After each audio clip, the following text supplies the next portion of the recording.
Enseguida vamos a tener un panel en donde vamos a tener 5 participantes. El panel tiene el nombre de Herramientas y tecnologías innovadoras en servicios de salud.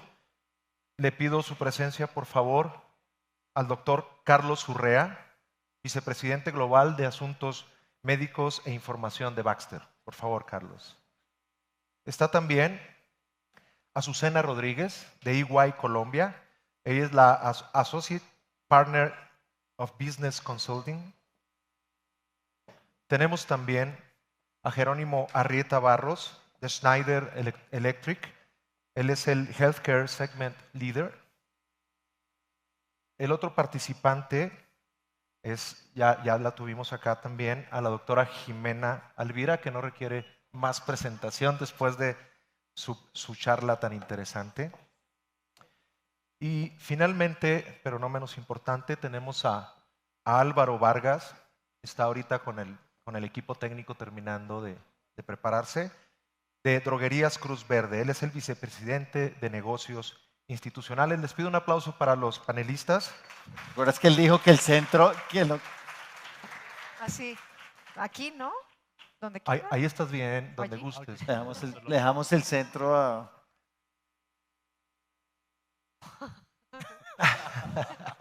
Quieren que nos pongamos como la foto. No, ya sí está bien, ya quedamos. Ya no es posible. Quitaron las Pero un fotos. poquito. Exacto. Vamos a empezar con una serie de preguntas. Acabamos de platicar de la dinámica. Es una charla abierta en donde queremos que platiquen, que discutan, que disientan y vamos a tratar de llevarla de una manera bastante cordial. Vamos a empezar con la primera pregunta para Azucena, que está aquí enseguida de mí. Y Azucena, ¿cuáles son las problemáticas más desafiantes a las que se enfrentan hoy los servicios de salud? Bueno, dentro de las principales problemáticas está el envejecimiento de la población. El envejecimiento de la población con enfermedades crónicas, lo que hace que el sistema de salud sean muchos más costosos y que tengan unos retos tanto entre pagadores y prestadores. También toma decisiones basadas en datos. O sea, muchas personas del personal que trabaja en salud tienen 15 minutos para tomar decisiones con información que no está disponible.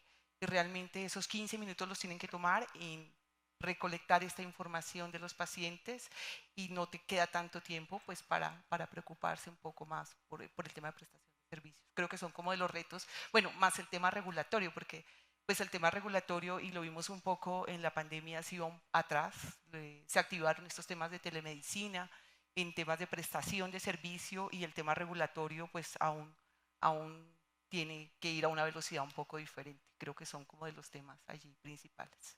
Entonces estaríamos hablando de problemas institucionales, de problemas epidemiológicos y de problemas de la información, ¿verdad? Sí. Y esto lo vivimos en todo el mundo y Latinoamérica está empezando a tener esa transferencia epidemiológica hacia otros sectores de la población, ¿no? Hablando de tecnología, ¿cuáles serían los retos más importantes? Cuando hablamos de toma de decisiones basadas en datos, la tecnología es un factor clave. ¿Y es por qué razón? Y es porque tenemos varios focos de información. Y es un ecosistema tecnológico donde ninguna de las tecnologías tiene el poder. Cuando hablamos de que ninguna de las tecnologías tiene el poder, es que es probable que los prestadores o las entidades gubernamentales tomen decisiones importantes, pero realmente lo que se ha visto a lo largo del tiempo es que el poder de la información está cambiando. Y está cambiando es que antes se pensaba que era el prestador, ahora quien tiene el poder es el paciente, porque puede que le formules un medicamento, puede que se lo dispensen, pero él decide que se toma y que no. Claro. Entonces, cuando hablamos de tecnología, tenemos que colocar tecnología que permita recolectar esa información que está de cara al paciente, tecnología que permita saber qué sucede en temas virtuales y tecnología que permita saber cómo se articulan las instituciones dentro de este ecosistema digital, porque antes uno pensaba que lo mejor era tener un sistema integral de información y lo que se ha demostrado es que tienen que articularse bajo estos esquemas que estamos viendo aquí de interoperabilidad, de estándares de información y bueno. Información por todos lados, ¿no? Y a veces hablamos nada más de la información que requiere el clínico para la toma de decisiones en ese momento. Pero bien dices, Azucena, está el paciente que también usa la información o requiere usar la información, y los tomadores de decisiones que también necesitan esa información para decidir las políticas y los lineamientos que dan la gobernanza y la gestión al sistema de salud y a los sistemas digitales. ¿Qué opinas al respecto, Jimena? ¿Cómo le hacemos para el paciente? ¿Cómo le hacemos para el tomador de decisiones, aparte Pues del clínico? dificilísimo, ¿no? Porque pues es un ecosistema tan complejo y que juegan nuestros propios miedos, nuestros propios complejos como humanos, que somos al final los que estamos respondiendo ante una urgencia, una emergencia o algo más crónico. Pero tienen que ser dos pilares que son sistemas seguros y procesos seguros. Entonces, todo tiene que, para mí, derivar en un líder, tiene que haber un liderazgo importante en la institución, que sea el que lleve la batuta, no solamente que mande a hacer esto, sino que sea en sí mismo un ejemplo de buenas prácticas y de esa cultura que queremos promover de la evidencia y de la investigación de sus propios procesos. Y a partir de ahí, sus equipos se tienen que conformar de esa forma. Pues yo no trabajo en un hospital, claramente, pero yo he vivido eso dentro del Sevier, ¿no? Y hemos cambiado de gerencia, digamos, por decir así, y la persona que tenemos ahora que nos lidera es un ejemplo, una persona que empezó en un cargo muy inferior, que ha llegado a ser el vicepresidente y su ética, su moral, su ejemplo, no le da miedo, como en España dice, no se le caen los anillos por meterle las manos a hacer las cosas que puede estar haciendo alguien en un cargo mucho menor. Y cuando uno ve eso, realmente es inspirador y te anima a seguir esas buenas prácticas. Entonces tiene que haber un excelente liderazgo. Sin eso, para mí las iniciativas fracasan, ¿no? Porque ya dependería de casos muy aislados, de personas individuales que por sí mismas brillen y digan, pues yo me comprometo a llevar a mi equipo de urgencias bien, pero si no está integrado con el resto, pues no, todo se difunde. Entonces un gran liderazgo yo creo que es importante. Regresamos con las teorías de Kotter y el liderazgo Ujú. De conceptual exacto. y el ejemplo, ¿no?, de los Sí. líderes, pero también las decisiones se toman a otros niveles, Álvaro. Y luego viene la cadena de suministros con esta transición epidemiológica, con un gran pool de pacientes con enfermedades crónicas no transmisibles. ¿Cómo se maneja eso para poderle dar seguimiento a todas las necesidades del ecosistema?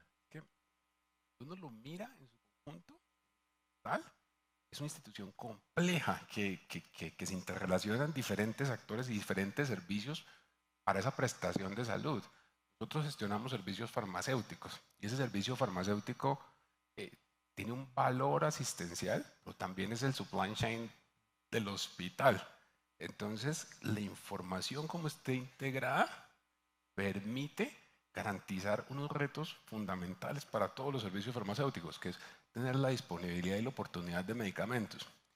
Eso que parece sencillo, al interior de un hospital reviste unas complejidades gigantes. Una clínica de 500 camas puede atender 3.000 solicitudes al día, entre prescripciones, entre pedidos de consumibles para abastecer los servicios de enfermería, entre las interacciones que pasan en cirugía. Entonces, tener esa información es la que permite planear esa cadena de abastecimiento, y esa cadena de abastecimiento, además de la complejidad de planeación, tiene que ser eficiente, porque los recursos son limitados, y tiene que ser segura, porque es fundamental para el ciclo de utilización de medicamentos. Todas las personas que pasan por un hospital normalmente llevan medicamentos. Y eso, el servicio farmacéutico tiene que propender para que los profesionales clínicos y asistenciales tengan un proceso más seguro. Entonces, la información que hay en torno a esa cadena tiene que estar conectada y interoperar con todo lo que es en el hospital para poder que el resultado al final en salud del paciente sea el esperado. Y hablando de innovación, ¿qué nos puedes platicar? ¿Qué viene? ¿Qué hay? ¿Qué se propone? Hay cantidades de innovaciones en todos los ámbitos.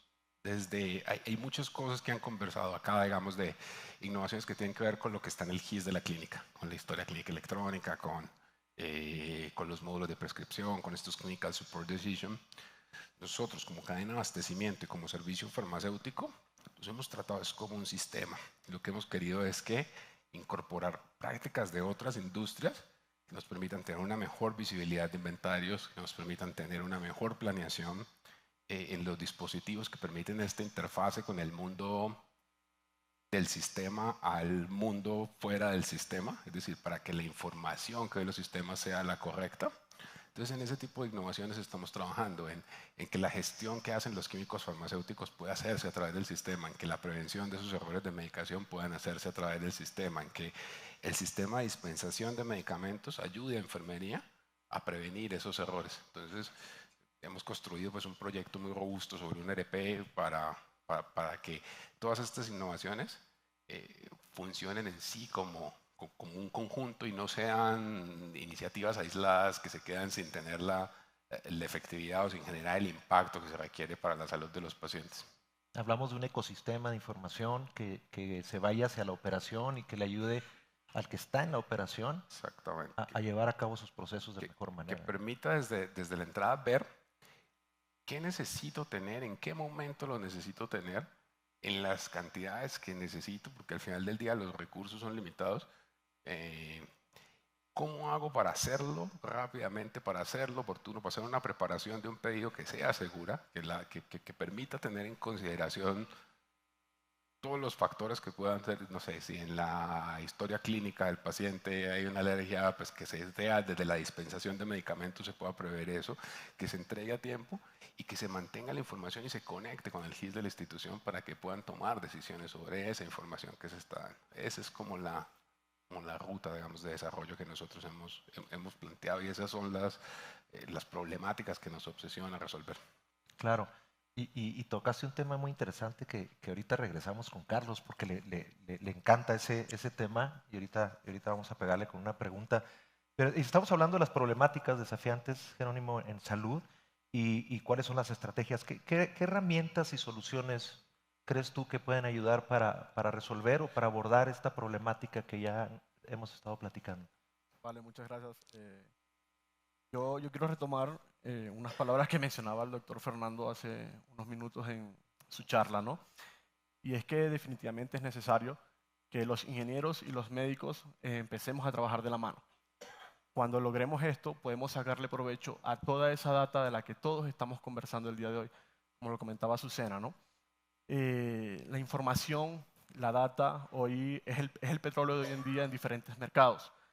Estábamos acostumbrados a avanzar con la tecnología, pero no comprendimos que la tecnología puede darnos tanta información importante y relevante para mejorar nuestros procesos. Entonces, de cara a esto, es muy interesante poder utilizar herramientas de software que nos permitan procesar toda esta información y que más allá de tener la data abrumada, de tener la data o esa data que nos colapsa, porque es que realmente nos colapsa, llegamos a un punto que tenemos tanta información que no sabemos qué hacer con ella.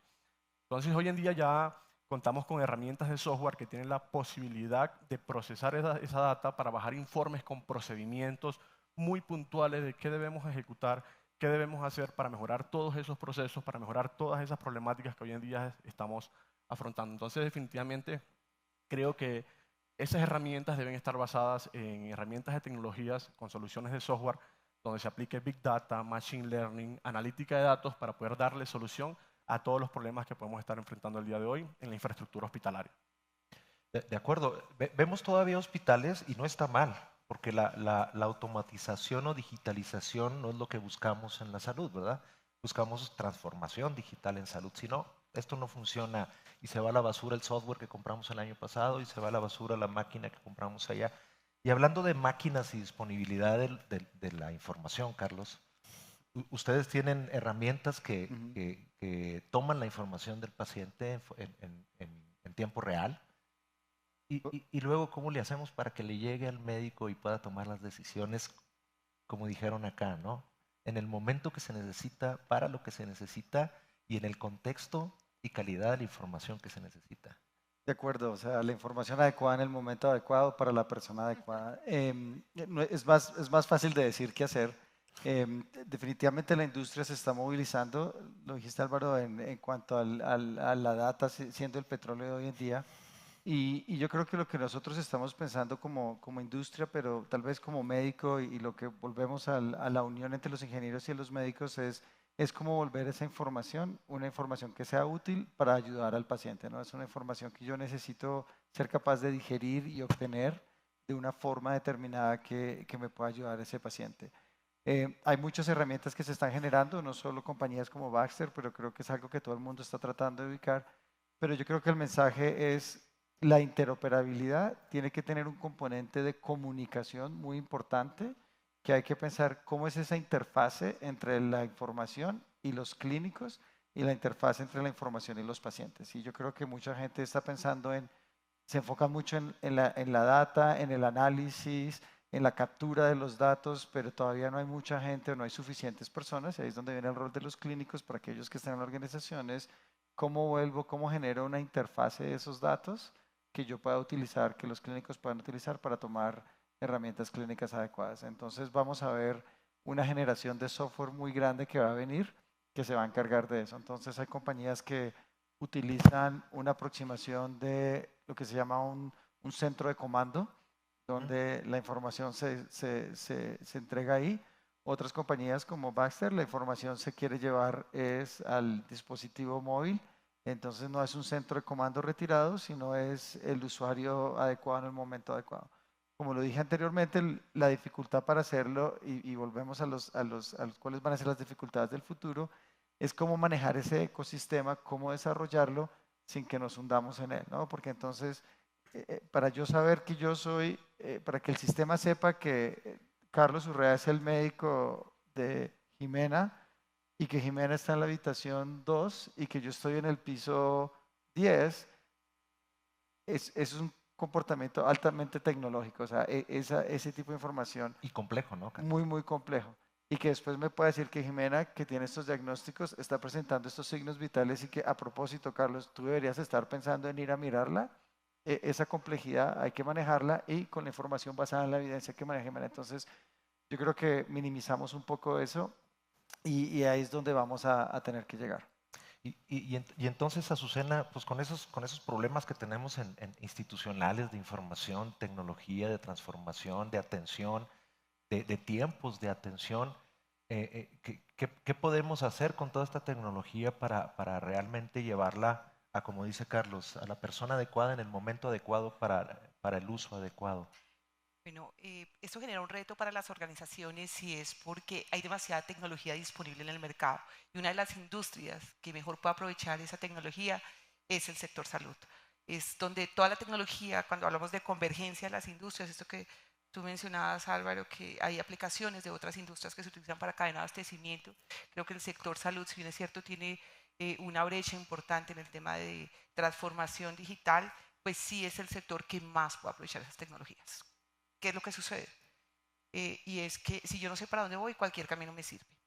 Entonces lo importante es que yo defina claramente cuál es mi estrategia desde la prestación, si me encuentro en el mundo del prestador, si me encuentro en el mundo del aseguramiento, si me encuentro en el mundo gubernamental. Yo tenga claramente qué deseo lograr como objetivo fundamental. Y una vez identifico eso, lo que debo realizar es una priorización de esos procesos o de esas necesidades de negocio que me permitan cumplir con esa estrategia. Cuando hablo de ese ejercicio de priorización, mucho de lo que hemos desarrollado a lo largo de la historia es desde el interior, o sea, como yo me imagino que voy a resolver el problema. Hablamos de atención central al paciente, pero cuando reviso el proceso de facturación es complejo, cuando reviso el proceso de acceso es complejo, pero no lo estoy visualizando desde la perspectiva de paciente. Es un poco el reto es, primero, hacia dónde voy, y el siguiente es desde el lugar donde yo deseo resolver ese camino estratégico, ¿cierto? Identificar, y es lo que hablaba Jimena, ese journey de esa necesidad, de ese proceso. Identificar cuáles son esas necesidades, cuáles son esas brechas y priorizarlas pues, con la tecnología que realmente hace sentido para resolver.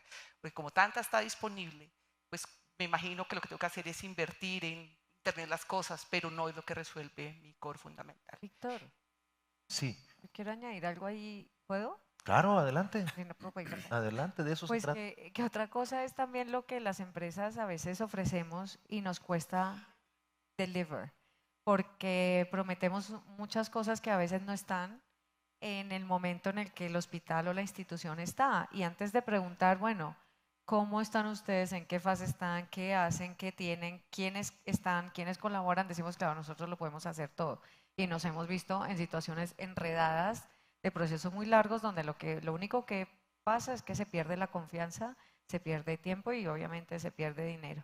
Eso por un lado. Por otro lado, la parte de ingeniería, eso es de los datos, a mí no me echen cuentos, eso es complicadísimo. Yo estoy metida tratando de hacer un artículo con unos data scientists, ¿cómo se dice en español? Científicos de datos, Científicos de datos. que trabajan ya con una base de datos que existe que se llama Mimic4, que es de base de datos de pacientes de unidades de cuidados intensivos. O sea, se supone que están, no garbage in, garbage out, sino están divinos. Y eso es casi imposible. O sea, sacar un algoritmo de predicción de readmisiones, llevamos un año.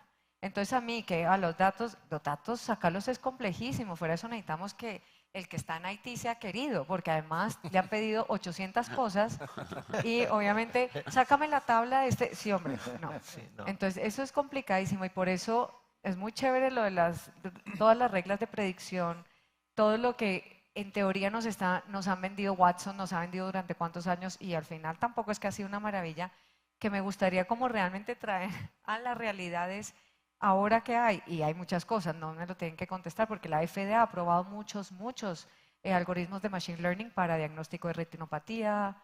Pero Jimena, regresamos a la pregunta que te hicieron hace rato, las dos preguntas que te ¿Cuándo se hicieron hace cambia la ratito, práctica ¿no? clínica? Después de tu plática. O sea, toda la información y el último journal y el último artículo del mejor médico de la clínica más especializada, ¿es el que debo de usar en mi Hay que ver qué hay clínica? detrás. Exacto. Hay que ver qué hay Ese es el detrás. primero.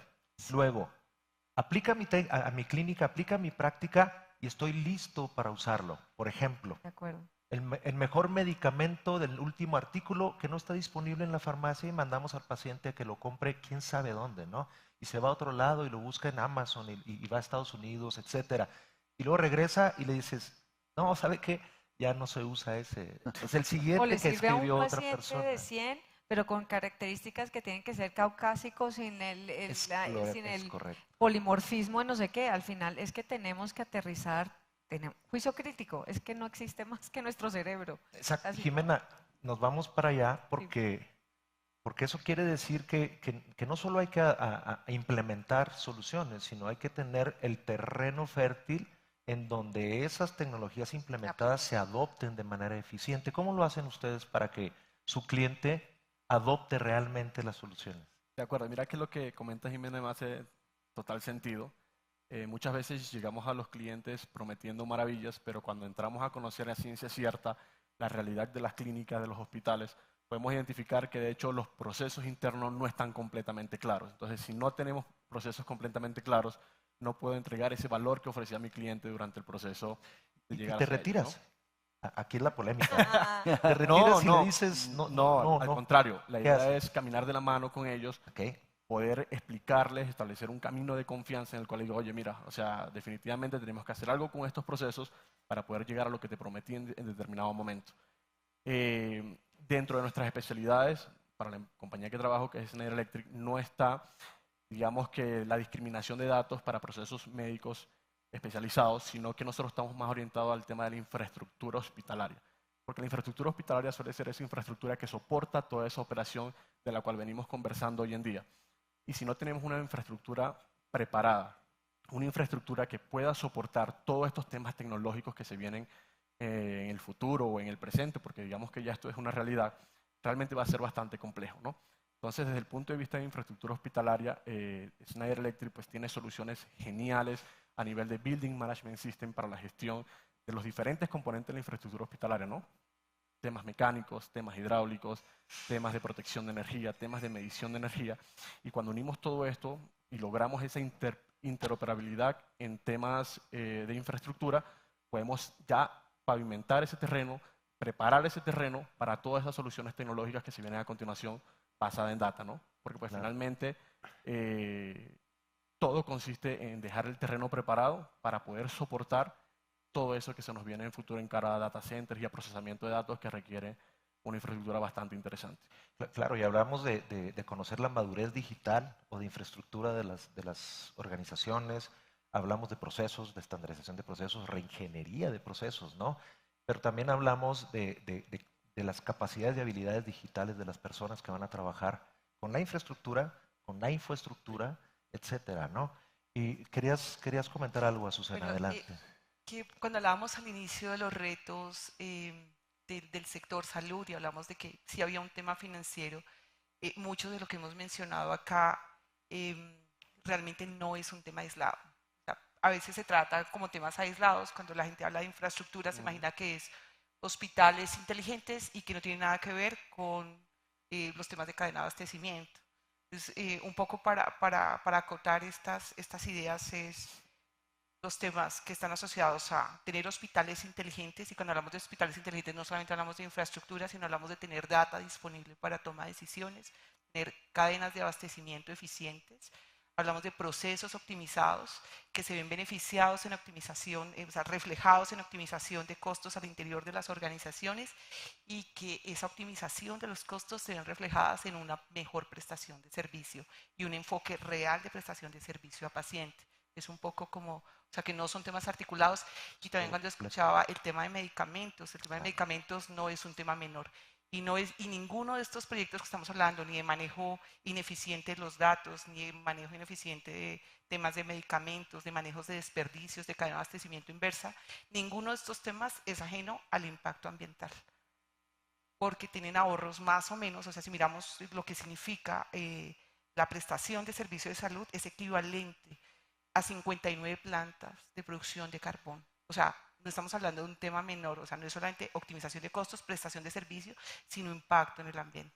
Claro. Entonces, y este tipo de proyectos de los que estamos mencionando acá, pues tienen más o menos beneficios de impacto en la capa de ozono de gases de efecto invernadero del 29%, solamente con manejo eficiente de los datos, y eso generan pues algunos alivios para las compañías en temas financieros, en temas de prestadores, por aquello de existen unas cosas que se llaman bonos temáticos, y eso hace que las empresas de salud pues tengan algunos beneficios por efectos de desarrollar proyectos eficientes de infraestructura de cadena de abastecimiento que generan ahorros entre el 10 y el 20% de las compañías de medicamentos y cosas de eso.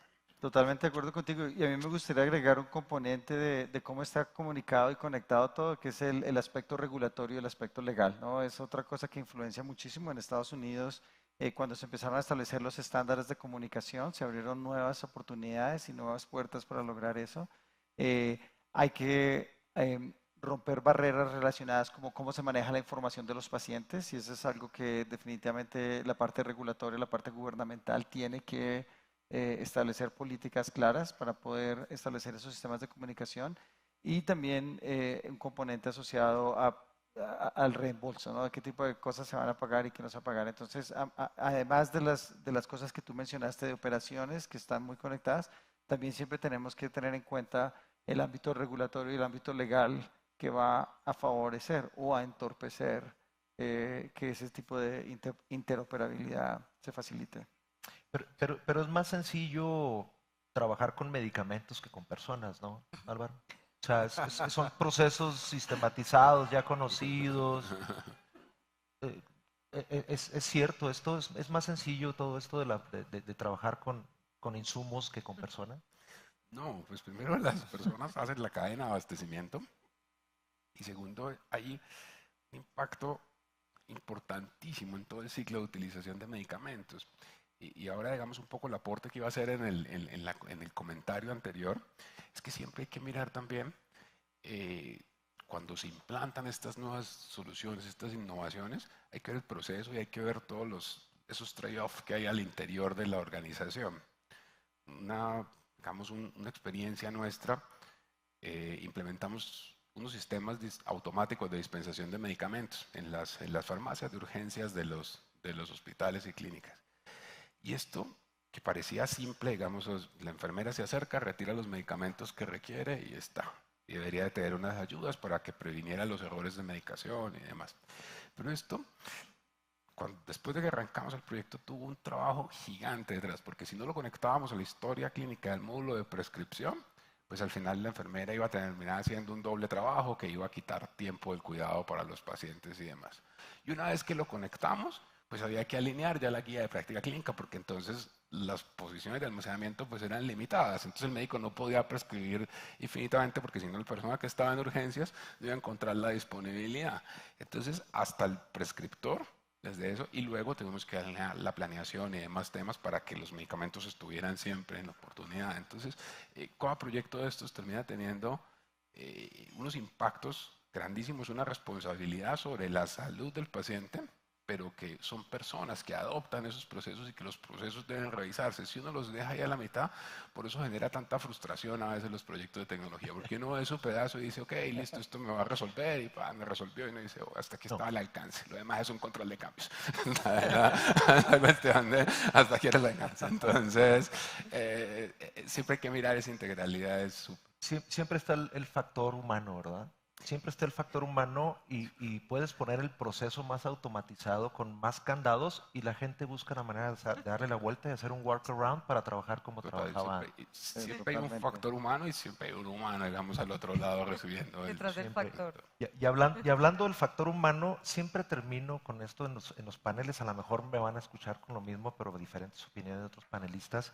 Y están los médicos en medio, ¿verdad?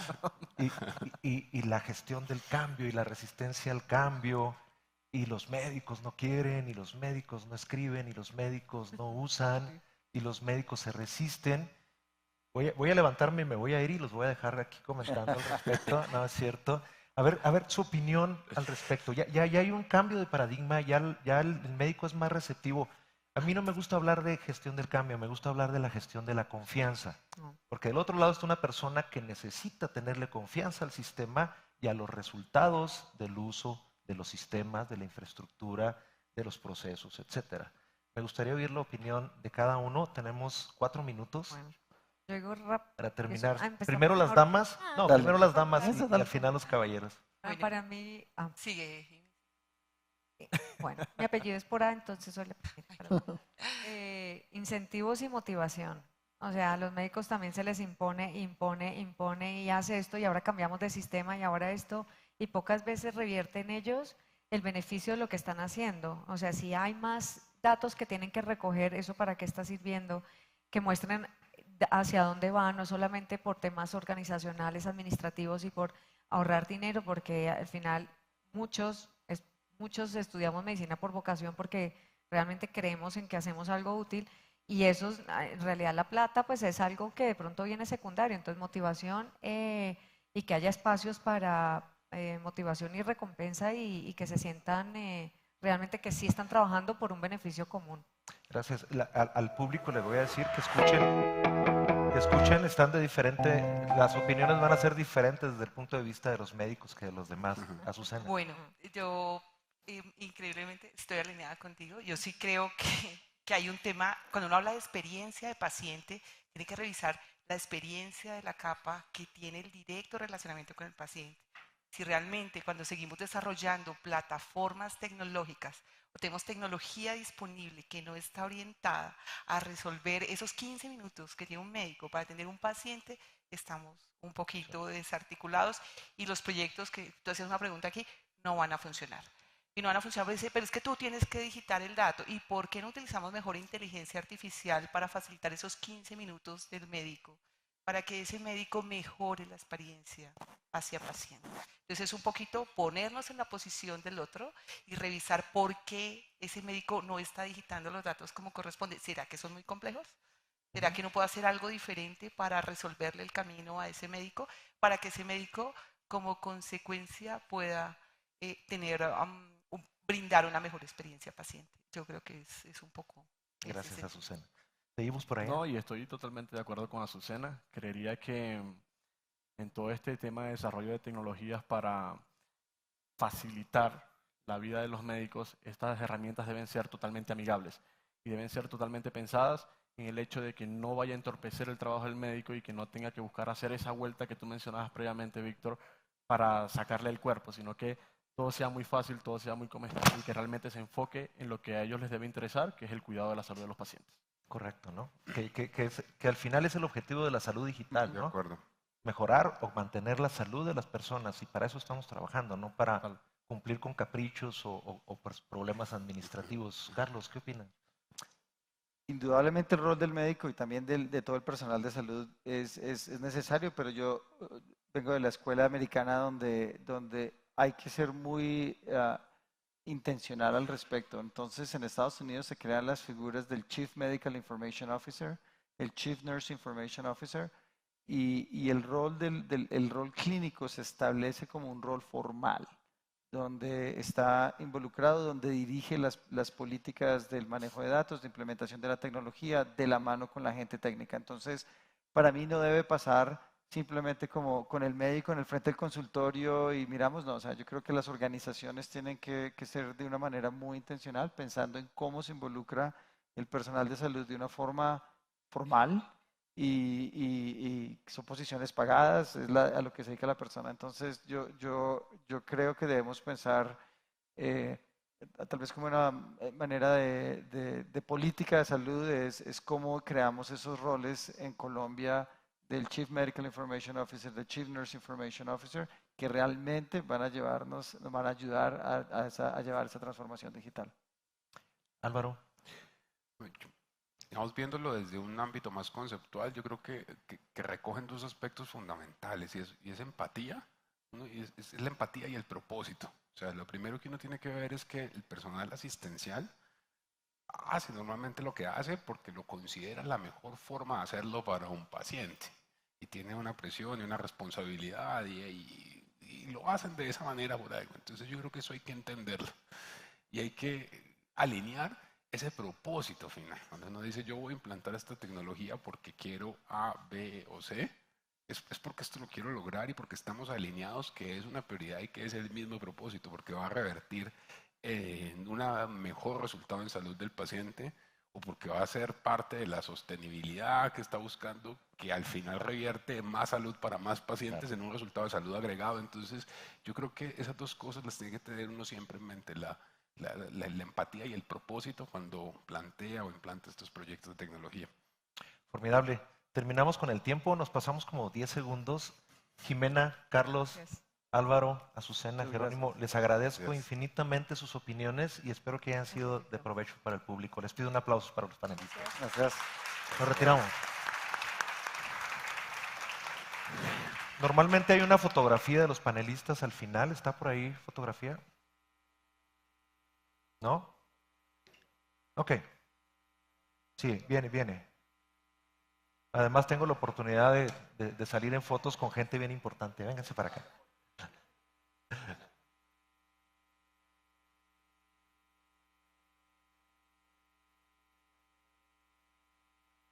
A todos.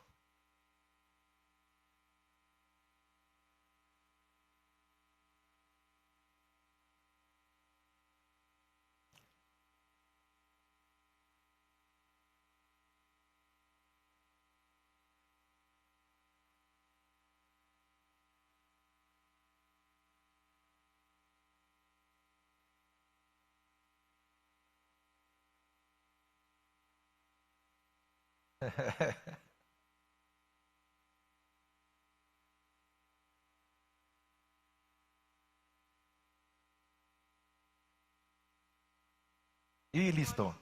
Un aplauso para los panelistas, por favor, para que se retiren. Muchas gracias. Muchas gracias.